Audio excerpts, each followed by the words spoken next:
Mula Nueva Ecija, lumuwas si Paul sa Baguio City para makapagkolehiyo. Maliban sa gamit sa eskwela, tinututukan rin nito ang boarding house na kanyang paglalagian. Kaya naman, napili nitong mamalagi malapit sa kanyang papasukang universidad. Actually, kung napansin ko po kagad yung mga windows nila, may mga malalaki po silang windows, which is, I guess, fire exit po. Si Alicia naman, tinututukan ang seguridad ng kanyang boarding house. Yung agad na tinanong ng parents ko if legit lang yun or if yun po, safe or may mga legal requirements. Ilan lamang sila sa mga estudyanteng dagsa muli sa paghahanap ng boarding house sa lungsod habang papalapit ang pasukan. Kahapon, nagsagawa ang pamahalang lungsod ng joint random inspection sa mga ito.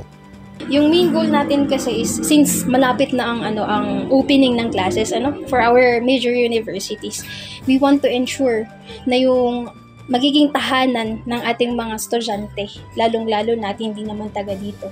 And we want to ensure na safe po yung building na titirhan nila. Isa ang boarding house na ito sa kanilang ininspeksyon. Ilan sa nakitang paglabag ay ang hindi kaagad pagproseso ng mga ito ng business permit. Hindi naman ako nagulat na kasi 2002 nandito na ako. So alam kong every year yan meron. Kaya na-delay lang yung aming permit, pero nandyan na na-process na. Kaya lang hindi lang nakuha yung aming accountancy. Isa rin sa kanilang tinignan ang pagkakaroon ng fire extinguisher at matiyak na walang nakaharang sa fire exit. Isa kasi ito sa tinitignan kung pasado sa safety measures ang isang establishmento.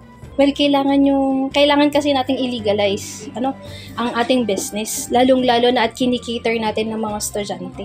Mula sa 10 establishmentong kanilang ininspeksyon, wala naman sa mga ito ang nakitaan ng mabigat na paglabag. Ang mga establishmento namang makikitaan ng paglabag ay bibigyan ng notice of violation at kailangang resolbahin ang paglabag sa loob ng 1 buwan. Kung sakaling hindi sumunod ang mga ito, ay maaaring mapatawan ang establishmento ng closure order.